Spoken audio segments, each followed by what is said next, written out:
Suite à la vidéo dans laquelle j'expliquais en quoi il était nécessaire de distinguer islam et musulman, une personne m'interpelle et me dit « C'est très bien de dire qu'il ne faut pas, mais la question que tu poses sans jamais essayer de répondre, c'est de savoir est-ce que c'est possible ?»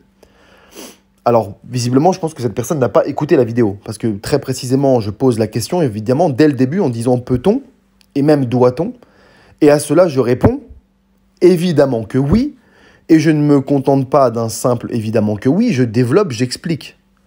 Donc si, j'ai précisément répondu à cette question. On peut, et comme on peut, on doit. C'est ça la substance de ma réponse.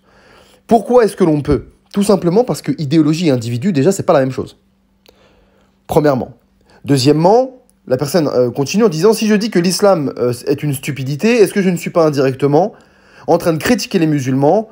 Et finalement, ça reviendrait à dire qu'ils sont stupides parce qu'ils croient en une chose stupide. Déjà, la phrase « l'islam est une stupidité » ne veut rien dire. L'islam, c'est quoi? On parle de l'islam dans l'absolu, là? On parle de quoi? On parle de tout ce que véhicule l'islam? N'importe quel message de l'islam est une stupidité. Ça ne veut rien dire, ce message-là. Cette affirmation n'a aucun sens. Donc, ce qu'on peut considérer comme stupide, c'est certains aspects. Quand l'islam dit, par exemple, il faut bien se comporter avec ses parents, il faut être bon envers ses parents, c'est stupide, ça? Il n'y a rien de stupide dedans. Quand l'islam dit, il ne faut pas voler, il ne faut pas mentir, il ne faut pas transgresser, est-ce que c'est une stupidité? Est-ce que le principe qui est mis en avant ici, la valeur qui est mise en avant ici, est une stupidité? Non, évidemment que non. Déjà, quand on critique l'islam, on ne critique pas l'islam toute tendance confondue. Parce qu'en réalité, les gens qui critiquent l'islam, très souvent, ne sont pas au fait des différentes tendances qui existent en islam. Ça, c'est un premier point. Très souvent, les gens, en réalité, quand ils critiquent l'islam, ils critiquent l'islam sunnite. Et je leur en fais pas le grief, parce que comme je l'expliquais dans la vidéo, comme c'est le courant ultra-majoritaire, bon, le raccourci est assez simple à faire et pas si malhonnête que ça. Donc déjà, quand on critique souvent l'islam, on critique un courant de l'islam. Et quand on critique le courant de l'islam en question, qui est l'islam sunnite, on critique en réalité souvent certains aspects de cet islam sunnite. On va critiquer, on entend souvent dans les critiques, on va critiquer le mariage du prophète avec Aïcha, 6 ans, 9 ans, on va critiquer l'esclavage, on va critiquer le statut des femmes, on va critiquer la polygamie, on va critiquer, voilà, certains aspects. Mais même tous ces aspects-là, tous réunis, ne définissent pas l'islam de A à Z. Ces aspects-là représentent un pan de l'islam, mais ce n'est pas tout l'islam. Donc dire « l'islam est une stupidité », c'est une phrase qui n'a pas beaucoup de sens. Maintenant, quand on revient à la question finalement posée, si maintenant tu dis que certains aspects, tel et tel aspect de l'islam est abject, est ahurissant, est une stupidité, est, je ne sais pas, inacceptable, etc., très bien. Mais sache que il y a des musulmans qui pensent la même chose que toi. Il y a des musulmans qui considèrent que le mariage d'un adulte avec une petite fille, une petite fillette, est inadmissible. Il y a des musulmans qui considèrent que le prophète n'a pas fait cela. Qu'ils aient raison ou pas, que leur argumentation soit cohérente ou non, etc. Ça, c'est un autre sujet. Mais ils le pensent, ils le disent, ils l'affirment.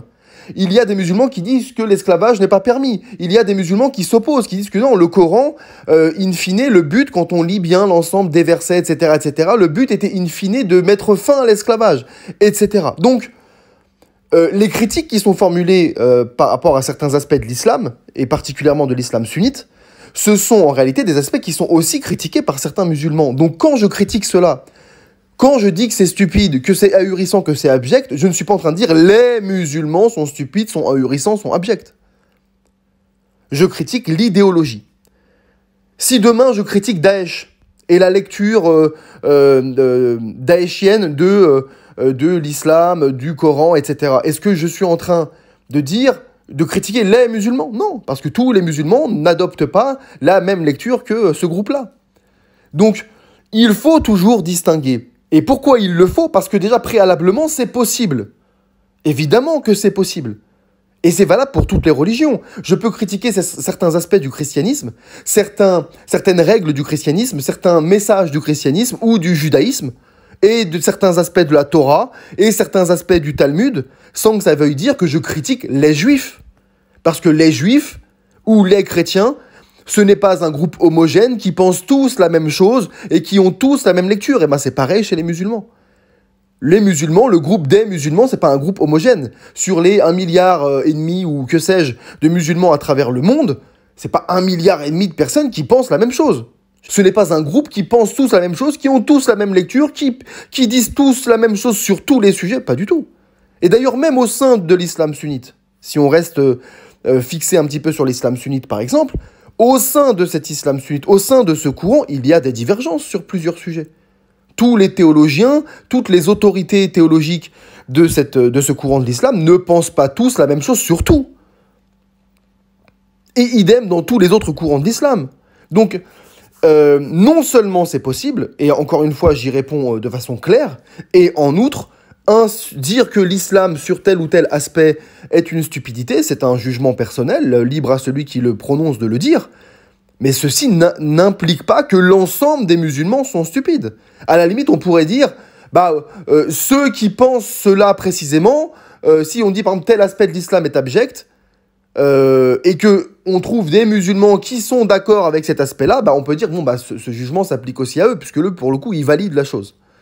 Ok, mais après, on rentre pas dans les sensibilités des uns et des autres, parce que si on commence à prendre en compte le curseur, où chacun met sa sensibilité, où est-ce que à chaque fois que je vais dire un truc, je vais heurter un tel ou un tel, on s'en sort pas. Personne ne pourra plus rien dire à ce moment-là. Personne ne pourra plus rien dire, parce que tu auras toujours quelqu'un que tu vas peut-être heurter en disant ce que tu es en train de dire. Donc, bref, distinguer idéologie et individu, c'est évidemment possible. Je pense qu'il est nécessaire de le faire. Après, que les gens se sentent heurtés pour X ou Y raison alors qu'ils ne sont pas directement visés, ça c'est leur problème, j'ai envie de dire, c'est pas le nôtre. Voilà, à bon entendeur.